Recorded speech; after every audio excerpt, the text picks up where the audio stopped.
ప్రముఖ పుణ్యక్షేత్రం సింహాచలంలో అప్పన్న స్వామి చందనోత్సవం వైభవంగా సాగుతోంది.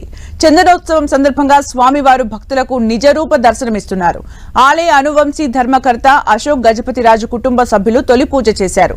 అలాగే స్వరూపానంద సరస్వతి, దేవాదాయ శాఖ అధికారులు, పలువురు న్యాయమూర్తులు స్వామివారి నిజరూప దర్శనం చేసుకున్నారు. తెల్లవారుజామున 3 గంటల నుంచే సాధారణ భక్తులకు దర్శనం కల్పిస్తున్నారు. దీనిపై మరింత సమాచారం మా ప్రతినిధి చిట్టిబాబు అందిస్తారు. ఉత్తరాంధ్ర ప్రజల ఆరాధ్య దైవం సింహాచల అప్పన్న స్వామి నిజరూపంలో భక్తులకు దర్శనమిస్తున్నారు.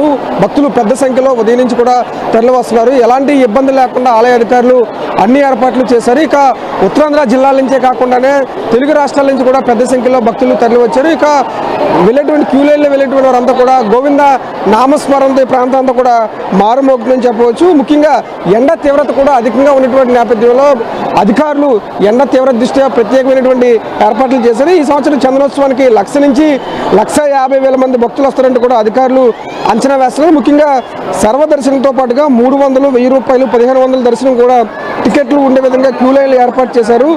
వారికి కేటాయించిన స్లాట్ల ప్రకారం కూడా దర్శనాలకు అనుమతిస్తున్నారు. గత అనుభవాల దృష్ట్యా అధికారులు కూడా పూర్తి స్థాయిలో అప్రమత్తమయ్యారని చెప్పవచ్చు. ఇక ఈరోజు రాత్రి 7 గంటలలోపు మాత్రమే సింహగిరిపై దర్శనాలు క్యూ లైన్లో భక్తులకు అనుమతిస్తారు. అనంతరం కూడా క్యూలో ప్రవేశాల ద్వారా మూసుకున్నటువంటి అప్పటి వరకు క్యూలో ఉన్నటువంటి వారు మాత్రమే అనుమతి కల్పిస్తారు. ఇక సాయంత్రం 6 గంటల వరకు మాత్రమే సింహగిరిపై భక్తులకు బస్సులకు అనుమతిస్తారు. ఒకేసారి 29,300 మంది భక్తులు వేచి ఉండేలా సింహగిరిపై 46,000 రన్నింగ్ ప్లాట్ఫామ్స్ కూడా దర్శనాలు క్యూ లైన్లో ఏర్పాటు చేశారు. ఇక ముఖ్యంగా ఎండ అనేది రోజు రోజుకు అధికమవుతుంది.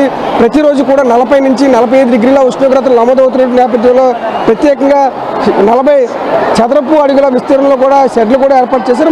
మరొక వైపు వివిధ విభాగాల అధికారుల సమన్వయంతో పూర్తి స్థాయిలో అధికారుల యొక్క కార్యక్రమం నిర్వహిస్తారని చెప్పవచ్చు. ఇక ముఖ్యంగా జీవీఎంసీ సహకారంతో పాటు మంచినీటి సరఫరా, పారిశుద్ధ్యం కూడా పూర్తి స్థాయిలో అన్ని విధాలుగా నిర్వహణ చేపట్టారు. మరొక వైపు స్వచ్ఛంద సంస్థలు కూడా పెద్ద సంఖ్యలో ఈ ప్రాంతానికి చేరుకున్నారు. వచ్చేటువంటి భక్తులకు అన్ని రకాలైనటువంటి శీతల పానీయాలతో పాటు పండ్లు, ఆహార పదార్థాలు కూడా పూర్తి స్థాయిలో అందిస్తున్నారు. ఇక కొండ దిగువన 6 చోట్ల హోల్డింగ్ పాయింట్లు కూడా ఏర్పాటు చేశారు. అక్కడి నుంచి బస్సులో సింహగిరిపై భక్తులకి వెళ్లే విధంగా అన్ని ఏర్పాట్లు చేశారు. ముఖ్యంగా జిల్లా కలెక్టర్తో పాటు జీవీఎంసీ కమిషనర్, వివిధ శాఖల అధికారుల సమన్వయంతో పూర్తి స్థాయిలో ఏర్పాట్లు చేశారని చెప్పవచ్చు. ఇక తెల్లవారుజాము 3 గంటల సింహాచల అప్పన్న స్వామిని అనువంశిక ధర్మకర్త అయినటువంటి పోసుపట్టి అశోక్ గజపతిరాజు మొదటిసారిగా తొలి దర్శనం చేసుకున్నారు. అనంతరం కూడా ప్రముఖులతో పాటు ఉత్తరాంధ్ర జిల్లాలో ఉన్నటువంటి వీరంతా కూడా అప్పన్న స్వామిని దర్శించుకోవడానికి పెద్ద సంఖ్యలో తరలి వస్తున్నారు. ఈ సంవత్సరం 1,00,000 నుంచి 1,50,000 వరకు భక్తులు వస్తారని కూడా అధికారులు అంచనా వేస్తున్నారు. ఇప్పటి వరకు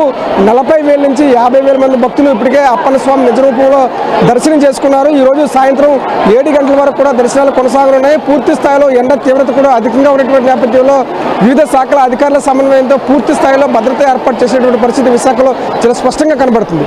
ఇండియా సత్యతో బంగారు చిట్టెన్ టీవీ విశాఖ నుంచి.